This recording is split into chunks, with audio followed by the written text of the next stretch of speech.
అందరు ఒకే మార్గంలో ఉన్నప్పుడు ఇన్ని మార్గాలు ఎక్కడి నుంచి వచ్చినాయి, ఇన్ని మతాలు అక్కడ బ్రాకెట్ లో కూడా రాసేసారు. సూపర్ క్వశ్చన్ అండి, super question. Let me answer this. Super question. Right. అలాగే అన్నగారు మీరేదో చెప్పారు, 2వ సూర 17వ ఆయత్ 79. మీరు అడిగారు కదా ఒకే మార్గంలో ఉన్నప్పుడు ఇన్ని దేవుళ్ళు ఎట్లా వచ్చారని చెప్పారు కదా, ఒక ఎగ్జాంపుల్ తీసుకుందాం. ఒక్క నిమిషం, అది 2:79 అయిపోయిన తర్వాత ఇక ఆ తర్వాత విశ్లేషణ సార్ మీరు ఎంతైనా చెప్పొచ్చు. అప్పుడు నేను అంటుంది అది, నేనేదో ఆపేస్తున్నా అనుకుంటున్నాను. 2వ సూర 79వ ఆయత్. షరియత్ గ్రంథాన్ని స్వహస్తాలతో రచించి తద్వారా తుచ్చ ప్రయోజనం పొందే నిమిత్తం ఇది అల్లా నుండి వచ్చింది అని ప్రజలకు చెప్పేవారికి నివాసం తప్పదు. అంటే ఇది పైన యూదుల గురించి అనమాట.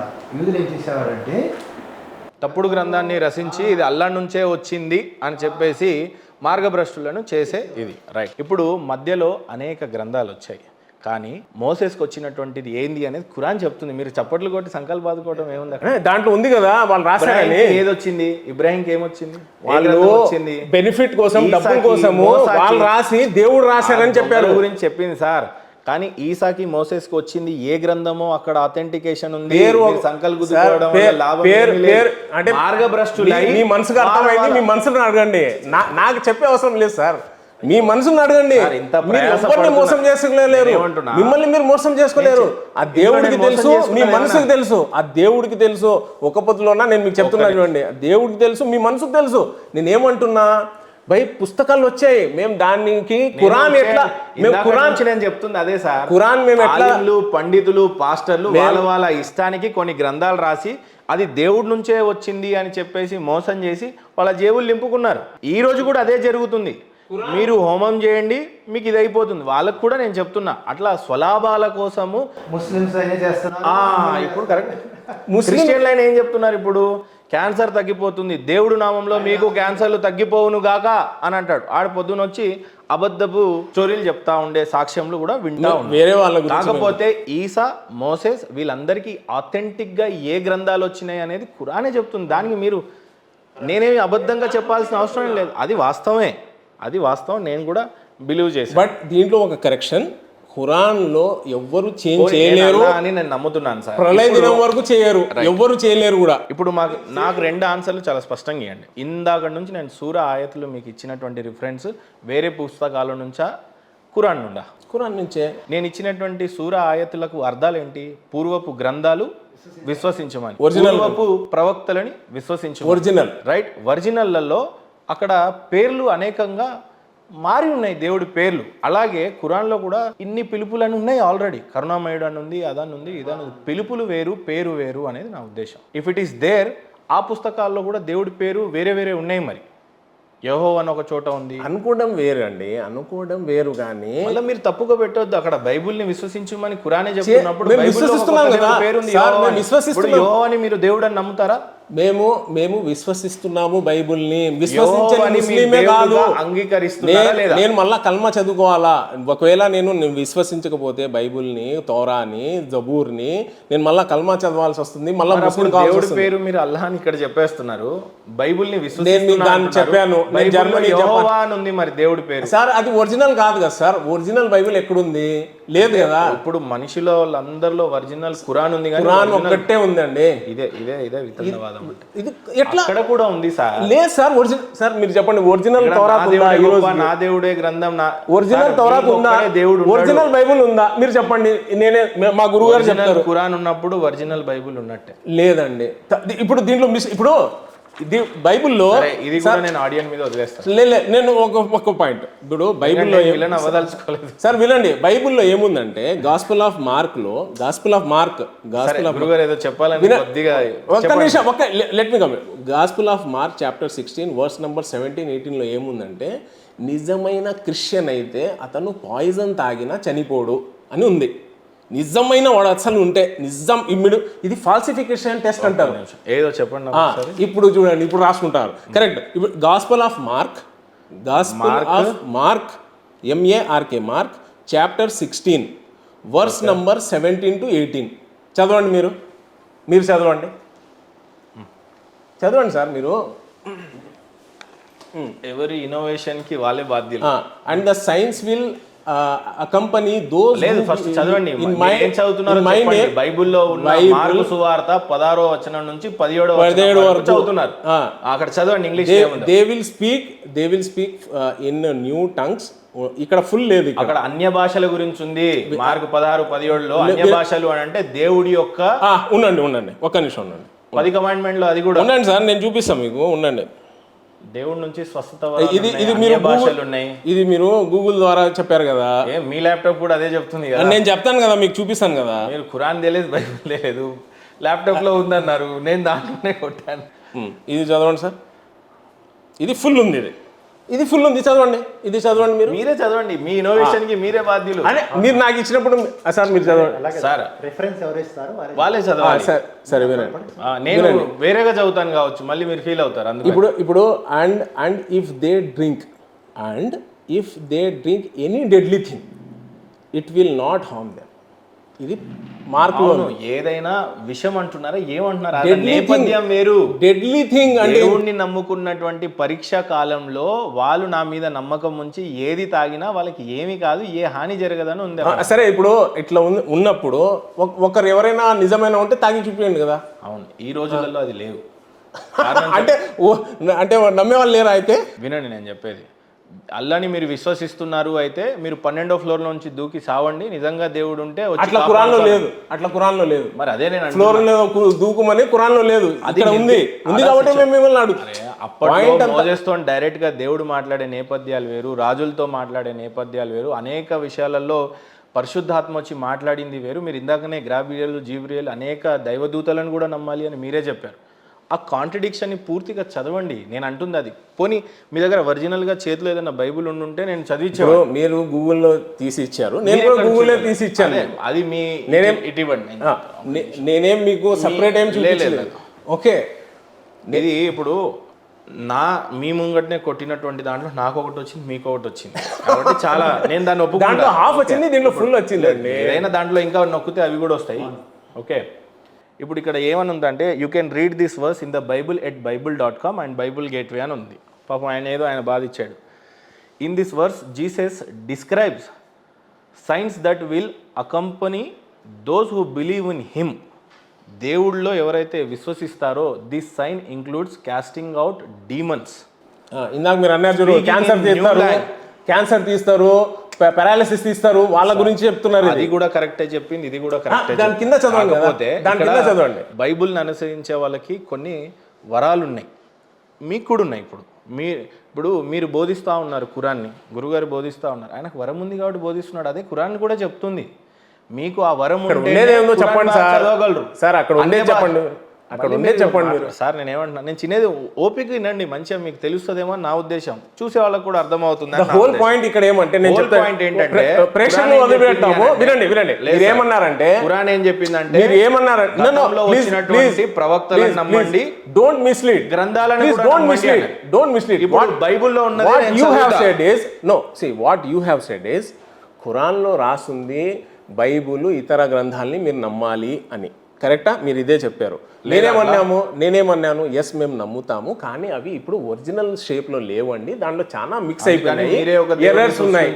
మీరే మీ ఓన్ పుస్తకం అనుకుంటున్నారు. మీ వరకు ఇప్పుడు అట్లా ఉంటే మీరు సమాజ హితం కోసము అయితే మీ దేవుడు మా దేవుడు అంతా ఒకటే, మన ఖురాన్ అని ఇలా మాట్లాడండి, అంతేగాని నేను ఆ బైబుల్ని నమ్మను అని. ఇప్పుడు సార్ హితం అంటే వదిలేస్తున్నాను. లేదు సార్, ఇప్పుడు హితం అంటే ఇప్పుడు మీరు ఇచ్చిన ఎక్స్ప్లెనేషన్ చదవనియండి సార్ పూర్తిగా. చదవండి సార్, చదవండి. ఇప్పుడు ఇక్కడ స్పీకింగ్ ఇన్ న్యూ లాంగ్వేజెస్ అంటే నిజమైన క్రిస్టియన్ తెలుగులో చెప్పండి. అది స్పీకింగ్ ఇన్ న్యూ లాంగ్వేజ్. వినండి, నిజమైన క్రిస్టియన్ ఎవరంటే అతను ఫారిన్ లాంగ్వేజెస్ మాట్లాడాలా. అంటే ఇక్కడ క్రిస్టియన్ ఎవరైనా వాడు కరెక్ట్ క్రిస్టియన్ అంటే అతను జర్మనీ కూడా మాట్లాడాలి అప్పుడు. కానీ ఇక్కడ దీని అర్థం చెప్పండి సార్. అదే చెప్తున్నా, స్పీకింగ్ ఇన్ లాంగ్వేజెస్ అంటే స్పీకింగ్ ఇన్ న్యూ లాంగ్వేజెస్ కాదు, న్యూ లాంగ్వేజెస్ లేదు సార్. ఇక్కడ స్పీకింగ్ ఇన్ న్యూ లాంగ్వేజెస్ అర్థం ఏంటి అంటే జర్మనీ మాట్లాడొచ్చు, ఫ్రాన్స్ మాట్లాడొచ్చు, ఏదైనా మాట్లాడొచ్చు. బైబుల్ చదివిన వాళ్ళు చాలా నవ్వుతారు, మీకు తెలియదు ఈ విషయం, ప్లీజ్ దయచేసి. అన్య భాషలు అని దాని అర్థం. అన్య భాషలు అంటే తెలుసా? వేరే భాషలు అండి, అన్య భాషలు ఆయనకు కూడా తెలియదు ఆయన ఏం మాట్లాడుతున్నాడు. ఆయనకు కూడా తెలియదు ఆయన ఏం మాట్లాడుతున్నాడు. అన్య భాషల యొక్క వరం ఏంటి అని అంటే ఆయన దేవుడితో మాట్లాడుతున్నాడు అని అర్థం. అది అన్ని భాషలు దేవుడితో ఎట్లా మాట్లాడతారు మీకు తెలియదు, చదువుకోండి. అందుకే నేను చెప్తున్నాను, తెలియకపోతే తెలియదు అని చెప్పి. ఇది ఎట్లుందంటే సర్పెంట్స్, అదే ఇందాక మీరు చెప్పారు కదా, క్యాన్సర్ పోతుంది, అది థామ్ థూమ్ అని చేసేవాడు డాన్స్ చేసుకుంటారు చూడు. ఇప్పుడు నేను తెలుగులో వినిపిస్తాను ఇది. ఓకే, మార్కు సువార్త 16:17 తెలుగులో ఏ రకంగా ఉందో ఆల్రెడీ దీని కింద క్రిస్టియన్ సోదరులు చాలామంది కూడా దీని గురించి చాలాసార్లు పాస్టర్లు వేదికల మీద గంటలు బోధిస్తూ ఉంటారు. స్వస్థత వరాల గురించి, అన్య భాషల గురించి, లేకపోతే దేవుడు నామంలో దయ్యాలను కూడా వెలుగొట్టినటువంటి అనేక సూచక క్రియలు జరుగుతాయి అని కూడా ఉంది. సో అది దాన్ని ఉద్దేశించినటువంటి వర్డ్ ఇది. మార్కు 16:17లో నమ్మిన వారి వలన ఈ సూచిక క్రియలు కనబడును అంటే దేవుణ్ణి నమ్మి విశ్వసించి దేవుడు నామంలో ఈ అద్భుత కార్యాలు చేయగలరంట. అంటే ఆయన సొంతంగా కాదు, దేవుడు నమ్మి ఆయన చేసే ఈ నిజమైన క్రిస్టియన్ అని కనబడును. ఏవనగా నా నామమున దయ్యాలను వెళ్ళగొట్టుదురు. ఆయన యొక్క నామంని చెప్పి దయ్యాలను వెళ్ళగొడతారు. క్రొత్త భాషలు మాట్లాడుదురు. కొత్త భాషలు అని అంటే మీరు అనుకుంటున్నది కాదు. కొత్త భాషలు అంటే ఆయన తమిళ్, ఉర్దూ అంటే ఏ రకంగానూ ఆయన మాట్లాడాడు. దేవుడి యొక్క పరిశుద్ధాత్మ వలన కొత్త భాషలు మాట్లాడుతున్నారు. దీని గురించి చాలా పెద్ద పారాగ్రఫీ ఉంది. మనం ఓన్లీ 16-17 చదివితే కొంత కన్ఫ్యూజన్ అయితే అవుతాం. అంతేగాని వాళ్ళు ఈజిప్ట్ మాట్లాడతారు, ఏమి ట్రై చేసినా వాడు ఈజిప్ట్ మాట్లాడలేడు. ఎన్ని తల కింద తపస్సు చేసినా వాడు ఏం మాట్లాడతాడో వానికే తెలియదు అని ఉంటుంది అన్య భాషల గురించి. నేను చదివింది అయితే నెక్స్ట్ ఇది ఉంటుంది. ఇప్పుడు ఇస్లాం సోదరులకి, క్రిస్టియన్ సోదరులకి, హిందూ సోదరులకు ఉన్నటువంటి biggest contradiction with Quran is కాఫిర్లు అనడం. మమ్మల్ని కాఫీర్ అంటాడు, ఆ దేవుడు వేరే, ఆ గ్రంథం వేరే అనడం వల్ల చాలామంది ఖురాన్కి దగ్గరగా రాలేకపోతున్నారు. యాక్చువల్లీ మీ దృష్టిలో కాఫీర్లు అనగా ఎవరు? కాఫీర్ అంటే మీనింగ్ ఏమంటే దాచిపెట్టేవాడు అనండి. దాచిపెట్టేవాడు. లైక్ అరబీలో ఫార్మర్ని కూడా కాఫీరే అని అంటారు. అంటే ఎందుకంటే అతని విత్తనము భూమి లోపల దాచుతాడని. సో ఇది మనము ఎలా అనుకోకూడదంటే ఎవరికైతే ఈ సందేశం అందలేదో వాళ్ళు కాఫీర్లు కాదు అని కాదు. ఎందుకంటే నేను మీకు ఒక with reference I will tell you. Print తీసుకున్నాను. దాచిపెట్టేవాడు కాఫీరు అయితే గనక దేవుడు కూడా కాఫీరే అవుతాడు. మరి జాగ్రత్త. దానికి సూర ఆయత్తో సహా చెప్తాను నేను మీకు. ఫయాజ్ భాయ్ నా తల తింటున్నాడు అన్నాను. తల తింటున్నాడు అంటే బాధను వ్యక్తపరచడం. ట్రూ. అలాగే కాఫీర్ అంటే ఇక్కడ దాచడం అని, తిరస్కరించడం అని, నమ్మడం అని. ఒక ఉదాహరణకు ఒక ముస్లిం ఉన్నాడు, పుట్టుగా ముస్లిమే అతను, కానీ దైవ అనుగ్రహాలను తిరస్కరిస్తున్నాడు. అతను కూడా కాఫీరే. అవును, దైవ అనుగ్రహాన్ని తిరస్కరిస్తున్నాడు, అతను కూడా కాఫీరే. అంటే ఎవరైతే సత్యాన్ని తెలుసుకున్న తర్వాత సత్యాన్వేషణ జరిపి సత్యాన్ని తెలుసుకున్న తర్వాత కూడా, సత్యం స్పష్టమైన తర్వాత కూడా తిరస్కరిస్తే అతను కాఫీరే ఈ సెన్స్లో అనమాట. అంటే సత్యాన్ని తెలియకుండా వ్యక్తి కాఫీరా కాదా? కాఫీర్ కాడు. సత్యాన్ని చెప్పండి. సో ఇప్పుడు సపోజ్ ఓ ములుగు జిల్లా ఉంది, మాడుముల్ల గ్రామం, ట్రైబల్స్ ఉన్నారు. అక్కడికి టీవీ లేదు, దూరదర్శన్ లేదు, ఛానల్ లేదు, ఏం కాదు. ఆయన కాఫీరా కాదా? ఇప్పుడు దేవుడి యొక్క పిలుపు ఆయన వరకు వెళ్ళలేదు, రేపు ఆయన చనిపోతాడు. స్వర్గప్రాప్తి ఉంటుందా, నరకప్రాప్తి ఉంటుందా? స్వర్గప్రాప్తిగా నరకప్రాప్తిగా అనేది ఏమంటే, ఇప్పుడు ఖురాన్ 41:53 మీరు చదవండి ప్లీజ్ సార్. అక్కడే 41:53 ఒకసారి తెలుగు చదవండి. We will show our science. ఒక్క నిమిషం. 41:53 41 త్వరలోనే. ఎందుకంటే ఇక్కడ సనూరీహం అంటే దీని యొక్క అర్థం ఏంటంటే బహువచనం, అంటే మేము, అంటే సంబోధకుడు బోధిస్తున్నాను. లేదు, నా ప్రశ్న కాఫీర్లు ఎవరు అని. మీరు ఇవ్వబోతున్న ఆన్సర్ ఏంటో చెప్పండి. 53 మేము సూరా 41:53 చదవండి, మొత్తం చదివి చెప్పండి. మేము త్వరలోనే వారికి మా సూచనలను వారి చుట్టూ ఉన్న ప్రపంచంలోనూ చూపిస్తాము, వారిలోనూ చూపిస్తాము. చివరకు ఈ ఖురాన్ నిస్సందేహంగా సత్యమైనదని వారికి విశదమైపోతుంది. నీ ప్రభు నిశ్చయంగా ఆయనే ప్రతిదానికి సాక్షి అనే విషయం చాలదా? ఇప్పుడు ఈ భూమి ఆకాశాలని చూసినప్పుడు కానీ, మమ్మల్ని మనం చూసుకున్నప్పుడు కానీ, ఈ క్రియేషన్ ఎంత అసలు ఎట్లా చేశారు అనేది వినండి. గురించి చెప్పండి సార్. కాఫీర్ గురించే అండి చెప్తున్నా. కాఫీర్ గురించే. ఎవరు వచ్చి సందేశం ఇవ్వకపోయినా దేవుడు ఆయతులు చూపిస్తారు. ఇక్కడ ఈ బ్రహ్మాండం చూడు ఎట్లుంది, అది ఎక్కడైనా ఉండి చూడొచ్చు కదా అతను.